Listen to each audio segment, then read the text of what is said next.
testimony of the PPO, and I think the court will be able to find for yourself, is that the defendant is there, and the two people that are yelling, although the defendant is not the worst of the two, that's definitely true, but the two people that are egging on the others are the defendant and another individual. The state believes that this is instructive on the issue of bail. Somebody could have been seriously hurt. Someone was apparently punched. And it was the yelling of these two individuals, one of whom was the defendant, that began this whole thing. So the state believes that there is a good argument to be made that the defendant is a danger to the community, or at least even to himself, if he's going to be out there yelling at people and starting fights with a group of people. You've heard his record before. I can go over it if the court wishes, but I won't do that unless you ask me to. The state, as the court knows, prefers that he be detained, understands, given the late motion to amend the state file, fully understands the court's intention probably to, do cash bail or EM. The state would ask, if not detention, at least some reasonable amount of cash bail. As far as other conditions, I think a curfew, given this is evening, a curfew would be reasonable for the court to impose on the defendant. And again, EM if you're inclined to let him know at least EM. Do you have a proposed bail order? I do not. Again, the state's preference is to keep bail as it is, but I don't know what the vote. And here's I previously indicated this to the council that part of my concern is the fact that Mr. Paul has been detained for a period of time, and we were scheduled for a hearing today, and I indicated to the state that if the state wanted to go forward with the amendment, that I was going to take up the issue of bail, so we're doing this today. I'm not just going to strictly order that the defendant be detained at this point. Really, the question is what conditions, what amount of cash bail I can impose, but take it beyond the request to be either detained or that some amount of cash bail or electronic monitoring be imposed. Does the state have any other specific requests in terms of conditions?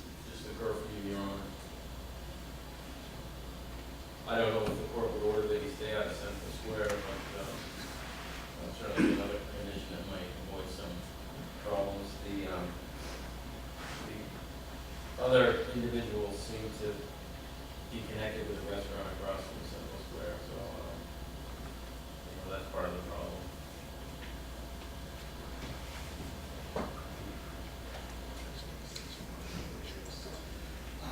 First of all, I think that if Mr. Webb is going to stand and offer proof regarding the voices, I think I have to be very clear. There are 3 male voices heard on that recording.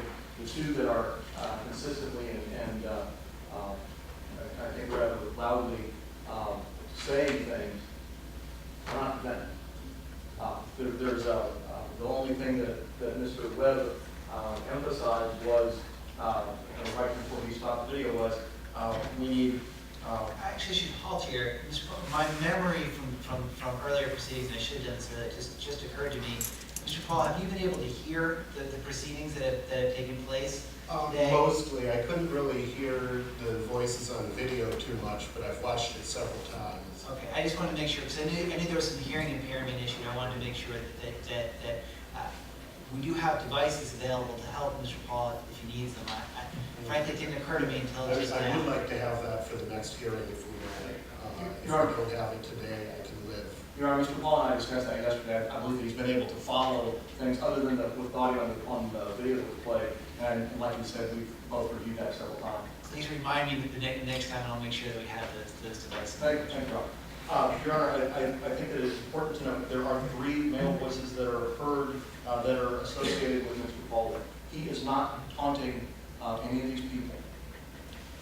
He is, the points where Mr. Webb stopped and says, as much as you can muster. Mr. Paul is there. There's been an attack by these larger, younger, more fit individuals that came charging across the square to attack. When the brief period, if the court believes that it can identify Mr. Paul from the video, the brief period that he is on there, he does not advance towards anyone. He does not raise anything or a fist or anything else as if to strike anyone. The only thing he does is retreat from the younger hackers and frankly much more fit hackers. Sorry. We're both in the mid-40s, it's okay. And when Mr. Webb suggests that this is somehow a call to saying we need more people as much as you can muster, it is a call for some sort of riotous mob, I think is sharp, it stands in sharp contrast to the facts. In fact, as you hear a voice of a young lady saying, give these a chance. To try and suggest that there is a risk to Mr. Paul or to the community is not supported by the video that he has just played. What is supported is that this same video, which it is now my understanding was turned over to the Keene Police Department on June the 3rd, that there has been no investigation, there has been no charge against any of the individuals who committed the crimes of destruction of physical evidence when the young man that was from Washington, D.C. picks up a camera that Mr. Paul had dropped in the grass, that he smashed that camera. That man committed the crime of disorderly conduct by blocking traffic. He committed the crime of criminal threat. Additionally, on that video, there is a crime committed against other individuals who were with Mr. Paul, specifically the assault that is shown on the video with one or two individuals striking one of the other individuals that were with Mr. Paul. It is not, it does not support Mr. Paul as being violent, Mr. Paul being a danger to himself or the community. The only thing that is supported by that video is that there are criminals who remain uncharged and uninvestigated for actions they took on the town commons that night. The state has specifically asked that the court set some cash bail in this case. If the court is, I would submit to the court, cash is not necessary. It is my understanding that Mr. Paul has dutifully attended every court proceeding as Paul may require. Other conditions can satisfy the other purposes of bail short of any cash. Should the court still believe that cash is important, I would ask that the court be mindful of Mr. Paul's circumstances. That is that he works for an advocacy organization that is very similar to the Fully Informed Jury Association, NewHampshireJury.com. He does have his fundraising idea. Additionally, the court, I think, is abundantly familiar with the Robin Hood.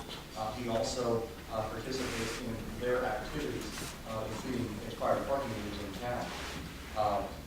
In light of the work that he does, a bail in anything with a comma is frankly, might as well be no bail. I would submit to the court that it is much more appropriate, should you require cash, that it be a few $100s. Additionally, Your Honor, Mr. Paul believes he has an address certain where he can reside. That is at 173 Washington Street, apartment number 9, here in town.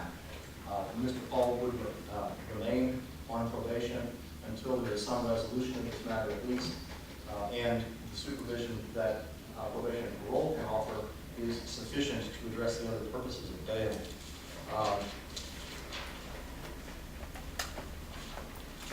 I think that just one of the notes that I make when watching the video, there's the one individual who's doing the most speaking and talking, talks about, can you find my glasses? Mr. Paul only wears glasses to read, and that's not him that was doing that. He's not the one who's making the talking noises or statements.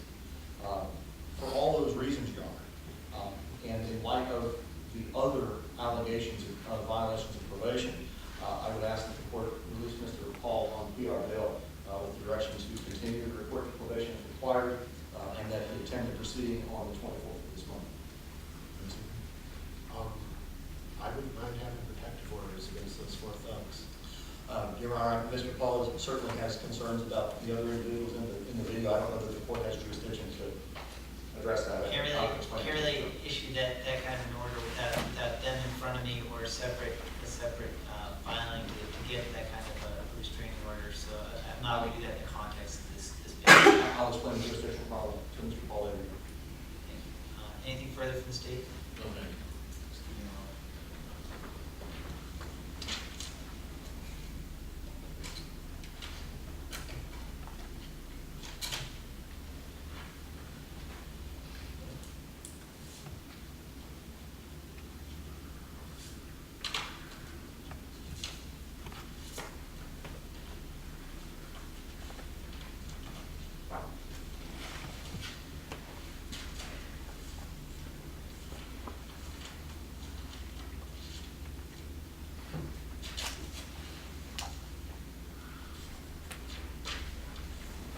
a moment.